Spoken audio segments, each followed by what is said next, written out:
ನಿಮ್ಮೆಲ್ಲರಿಗೂ ನಮ್ಮ ಕರ್ತನಾದ ಯೇಸು ಕ್ರಿಸ್ತನಿಂದ ಕೃಪೆಯು ತಂದೆಯಾದ ದೇವರಿಂದ ಶಾಂತಿ ಉಂಟಾಗಲಿ.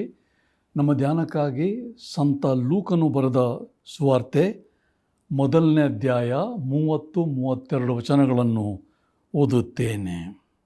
ಆ ದೂತನು ಆಕೆಗೆ, ಮರಿಯಳೇ, ಹೆದರಬೇಡ, ನಿನಗೆ ದೇವರ ದಯೆ ದೊರಕಿತು. ಇಗೋ, ನೀನು ಗರ್ಭಿಣಿಯಾಗಿ ಒಬ್ಬ ಮಗನನ್ನು ಹೆರುವಿ. ಆತನಿಗೆ ಯೇಸುವೆಂದು ಹೆಸರಿಡಬೇಕು. ಆತನು ಮಹಾಪುರುಷನಾಗಿ ಪರಾತ್ಪರನ ಕುಮಾರನೆನಿಸಿಕೊಳ್ಳುವನು. ಇದಲ್ಲದೆ ದೇವರಾಗಿರುವ ಕರ್ತನು ಆತನ ಮೂಲಪಿತನಾದ ದಾವೀದನ ಸಿಂಹಾಸನವನ್ನು ಆತನಿಗೆ ಕೊಡುವನು ಎಂಬುದೇ. ಮರಿಯಳೇ, ಹೆದರಬೇಡ, ನಿನಗೆ ದಯೆ ದೊರಕಿತು.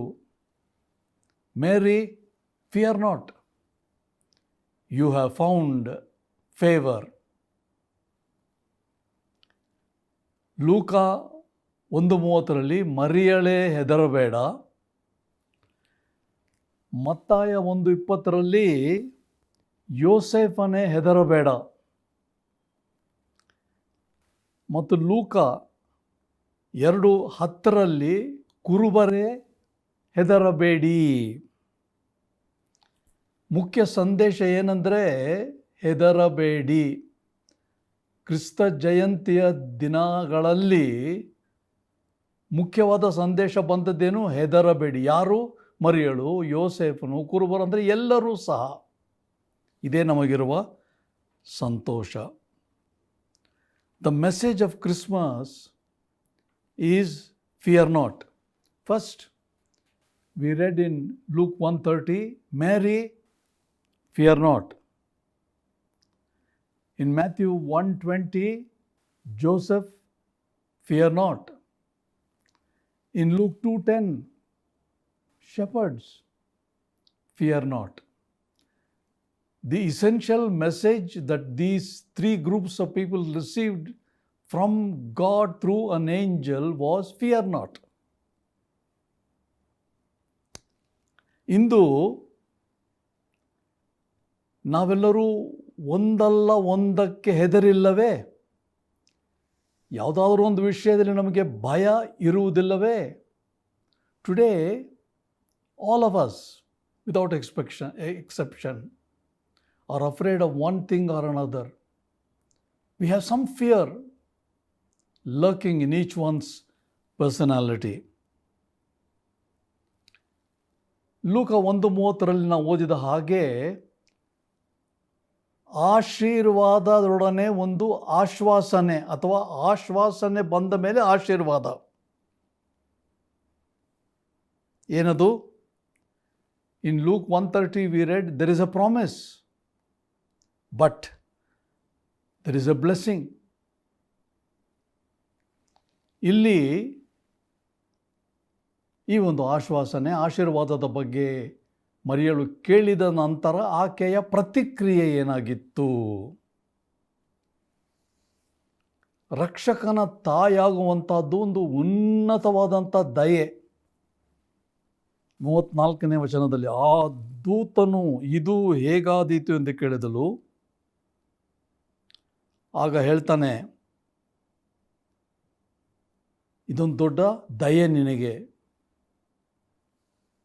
Mary, to be the mother of the Savior, was a great privilege. But in verse 34 of first chapter, she says, how can this be? So, ಗ್ರಹಿಸಬೇಕಾದ ವಿಷಯ ಏನಂದರೆ, ನಮಗೆ ಆಶೀರ್ವಾದದಲ್ಲಿ ಅಡಚಣೆಗಳಿವೆ. ದಯೆಯಲ್ಲಿ ಸಹ ದಾರಿದ್ರ್ಯ ಇದೆ.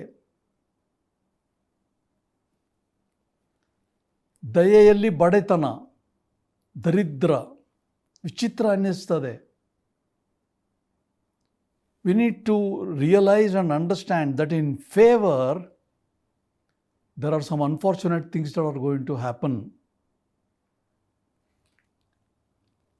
Even though God's grace is there, there are certain things which are not, we think are favorable in our midst. ಆಶೀರ್ವಾದದಲ್ಲಿ ಅಡಚಣೆಗಳು ಯಾವುವು? ಮೊದಲನೇದಾಗಿ, ಕೂಸಿಗೆ, ಮರಿಯಳ ಕೂಸಿಗೆ ಹೆರಿಗೆಯ ಸಮಯದಲ್ಲಿ ಸ್ಥಳ ಸಿಕ್ಕಲಿಲ್ಲ. ಮೊದಲನೇ ಅಡಚಣೆ. ಯಾವುದೋ ಒಂದು ಗೋದಲ್ಲಿ ದನಗಳನ್ನು ಕಟ್ಟುವ ಸ್ಥಳ. ಎಂಥ ಆಶೀರ್ವಾದ ಇದು! ದಯೆಯ. We must realize that there are hurdles. There are unfortunate, unfavorable things in a blessing.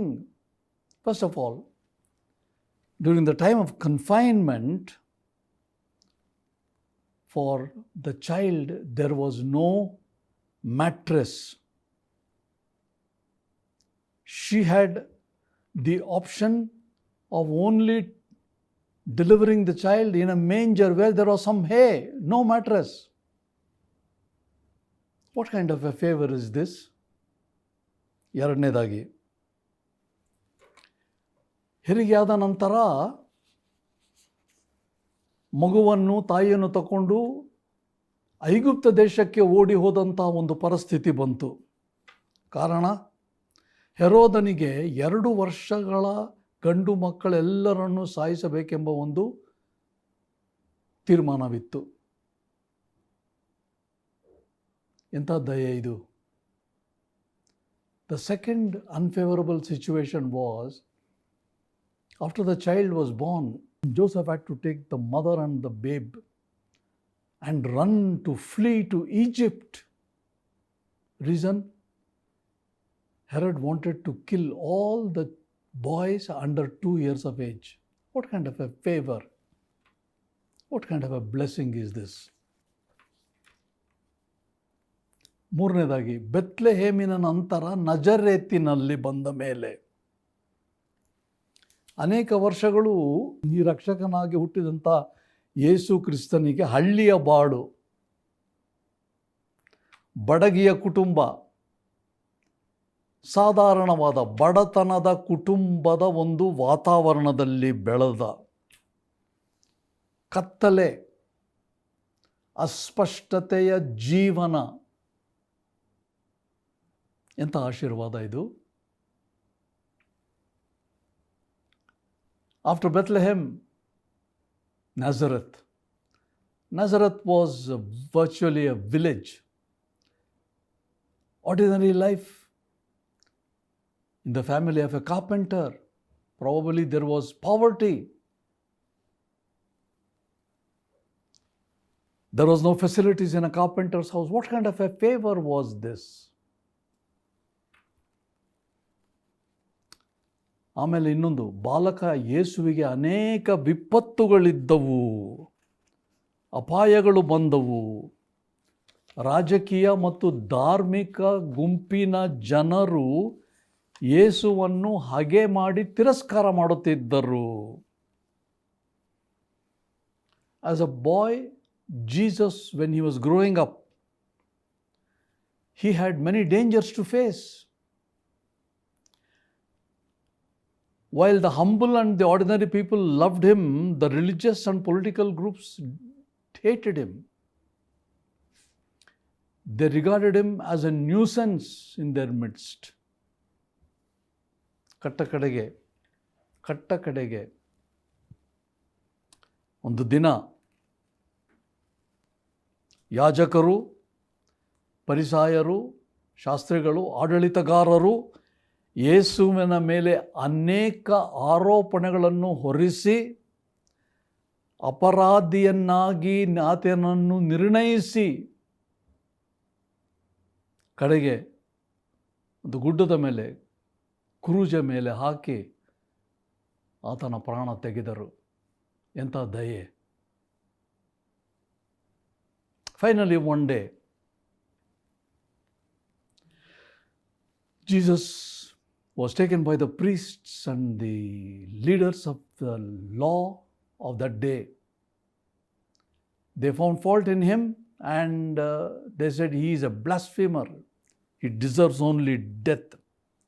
Accused him of blasphemy, led him to a hill, finally put him on the cross and killed him. What kind of a favor? One can realize the heart of the mother here. ದೇವದೂತನ ಏನು ಹೇಳಿದ? ಮರಿಯಳೆ, ಹೆದರಬೇಡ, ನಿನಗೆ ದಯೆ ದೊರಕಿತು. ಇದೊಂದು ಭ್ರಾಂತಿ, ಭ್ರಮೆಯ ಕಲ್ಪನೆ ಅಲ್ಲವೇ ಮರಿಯಳಿಗೆ ಆಗ? Didn't the message of the angel, "You are favored, Mary," was an illusion compared to all these problems that we have seen just now?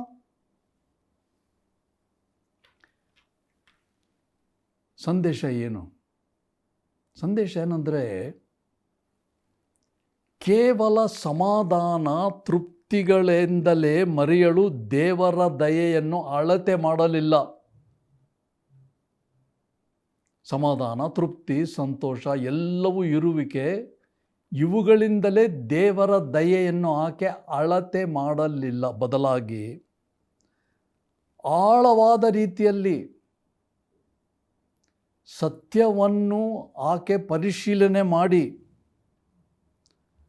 ಗ್ರಹಿಸಿಕೊಂಡು ಎಲ್ಲ ತೊಡಕುಗಳ ನಡುವೆ ಇದನ್ನು ಅಂಗೀಕಾರ ಮಾಡಿದ್ಲು.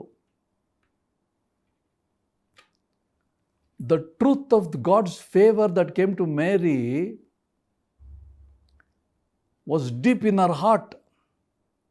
But Mary didn't measure the favor that came from God only because of the happiness, peace and contentment and joy that we have in life, or she had in life. But she went quite deep and realized that God's favor is not just in having everything all right around us, but God's favor is to be found in deep desperation of soul that Mary went through. When you and I are tempted, when you and I are going through hardship, suffering, and you name it, the difficulties in life, you say, what kind of a favor? We are tempted to ask God. But Mary, remember, discovered the favor of God not when everything was all right, but when things did not go according to her own wish. Nothing was all right. Heartbreaking situations. He found meaning and favor of God in deep discomforts and pain. ಇವೆಲ್ಲವುಗಳ ನಡುವೆ ಮರಿಯಳು ಅನ್ಬೋದಾಗಿತ್ತಲ್ಲ, ಎಂಥ ದಯೆ ಅಂತ. ಆದರೆ ಕೇವಲ ತೃಪ್ತಿ, ಸಂತೋಷ, ಸಮಾಧಾನದಲ್ಲಿ ಮಾತ್ರ ಅಲ್ಲ ನಾವು ದೇವರ ದಯೆಯನ್ನು ಕಂಡುಕೊಳ್ಳುವುದು. ನಮಗೆ ಶೋಧನೆಗಳು ಬಂದಾಗ, ಇಕ್ಕಟ್ಟು ಬಂದಾಗ, ತೊಂದರೆ ಬಂದಾಗ, ಅಡಚಣೆಗಳು ಬಂದಾಗ, ಇತರರು ನಮ್ಮನ್ನು ಹಾಗೆ ಮಾಡುವಾಗ ಅದರಲ್ಲಿರುವಂಥ ಆಳವಾದ ಅರ್ಥವನ್ನು ನಾವು ತಿಳ್ಕೊಂಡು ದೇವರ ದಯೆ ಎಂದು ಗ್ರಹಿಸ್ತೇವಾ? ಅದೇ ಮರಿಯಳು ಕಂಡುಕೊಂಡದ್ದು. ಮುಕ್ತಾಯದಲ್ಲಿ ಪ್ರಾಪಂಚಿಕರು ಮಾತ್ರವಲ್ಲ, ಕ್ರೈಸ್ತರಾದ ನೀವು ಮತ್ತು ನಾನು ಏನು ಮಾಡ್ತೇವೆ ಅಂದರೆ, ಸರಾಗವಾಗಿರಬೇಕು ಜೀವನ, ಸಮಾಧಾನ ಇರಬೇಕು, ನಮಗೆ ಅಭಿವೃದ್ಧಿ ಇರಬೇಕು, ಎಲ್ಲವೂ ಸರಿಯಾಗಿರಬೇಕು ಎಂಬುದಾಗಿ ನಾವು ಬಯಸ್ತೇವೆ, ನೆನೆಸ್ತೇವೆ, ಆಶೆ ಪಡ್ತೇವೆ. Not only the people of the worldly people, but even Christians, you and I sometimes think that favor means an easygoing life. Everything should go well. We should have peace, happiness, contentment, prosperity all the time. ಮರಿಯಳು ತನ್ನ ಬಾಳಿನ ಎಲ್ಲ ಸಮಸ್ಯೆಗಳಲ್ಲಿ ಬಂದಂಥ ತಗ್ಗು ದಿಣ್ಣೆಗಳಲ್ಲಿಯೂ ದೇವರ ದಯೆಯನ್ನು ಅನುಭವಿಸಿದಳು. ಇದೇ ಸಂದೇಶ. Mary found the meaning of favor in all the obstacles and sufferings of life. What a great lady she was. ಮರಿಯಳು ಎಂಥ ಉನ್ನತ ಮಟ್ಟದ ಬಡಾವಣೆ ಆದಂಥ ಹೆಣ್ಣು ಮಗಳಾಗಿದ್ಲು. She found favour not only in the blessings of God but in adversity, obstacles and suffering. ನಾವು ಹೇಗಿರಬೇಕು? ಮನುಷ್ಯರ ಮತ್ತು ನಮ್ಮೆಲ್ಲರ ಪ್ರವೃತ್ತಿ ಏನು? ಮಾನವರ ಪ್ರವೃತ್ತಿ ಏನೆಂದರೆ ಎಲ್ಲವೂ ಸರಿಯಾಗಿರಬೇಕು, ಯಾವಾಗಲೂ ಸಮಾಧಾನ, ಸಂತೋಷ, ತೃಪ್ತಿ ಇರಬೇಕು. ಆಗ್ತದಾ?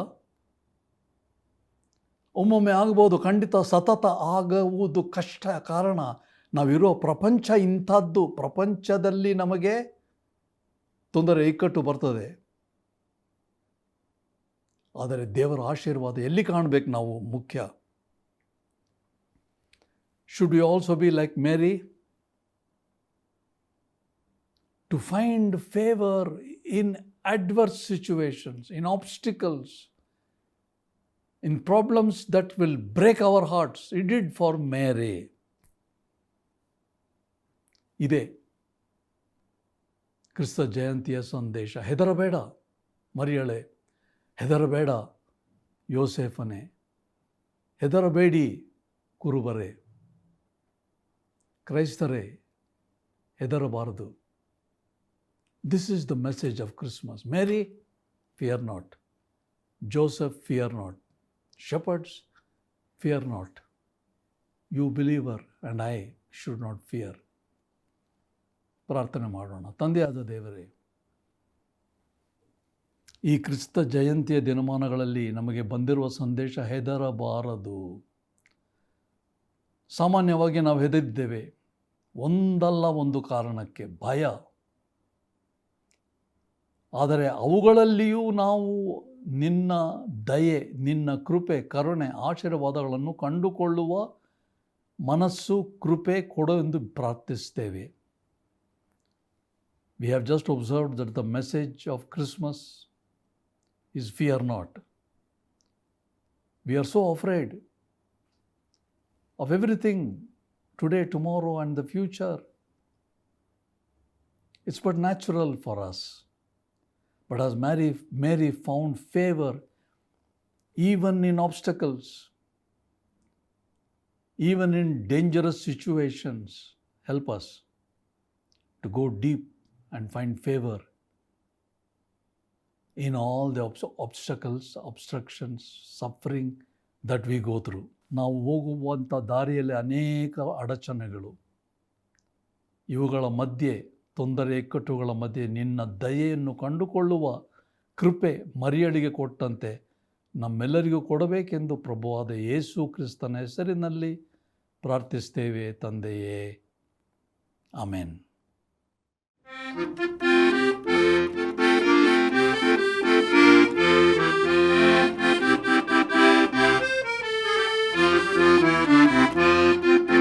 ಪರಲೋಕದ ದೇವರಿದು ಸರ್ವಲೋಕ ರಕ್ಷೆಗಾಗಿ ನರನ ರೂಪ ತಾಳಿ ಬಂದ ಪರಮತಿಶಯ ನೋಡ ಬನ್ನಿ. ನರನ ರೂಪ ತಾಳಿ ಬಂದ ಪರಮತಿಶಯ ನೋಡ ಬನ್ನಿ.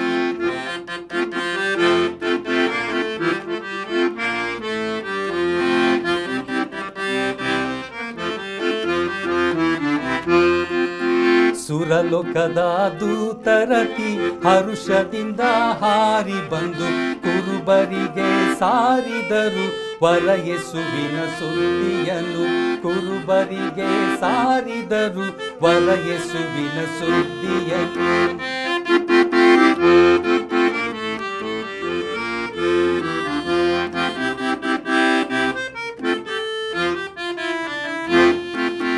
ಕಂದನಾಗಿ ಬಂದ ಯೇಸು ಸುಂದರನ ಚರಣಗಳಿಗೆ ತಂದರಗೋ ಕಾಣಿಕೆಯ ನಿಂದು ಮಹಾಪಂಡಿತರು. ತಂದರಗೋ ಕಾಣಿಕೆಯ ನಿಂದು ಮಹಾಪಂಡಿತರು. ಪರಲೋಕದ ದೇವರಿದು ಸರ್ವಲೋಕ ರಕ್ಷೆಗಾಗಿ ನರನ ರೂಪ ತಾಳಿ ಬಂದ ಪರಮತಿಶಯ ನೋಡ ಬನ್ನಿ. ನರನ ರೂಪ ತಾಳಿ ಬಂದ ಪರಮತಿಶಯ ನೋಡ ಬನ್ನಿ.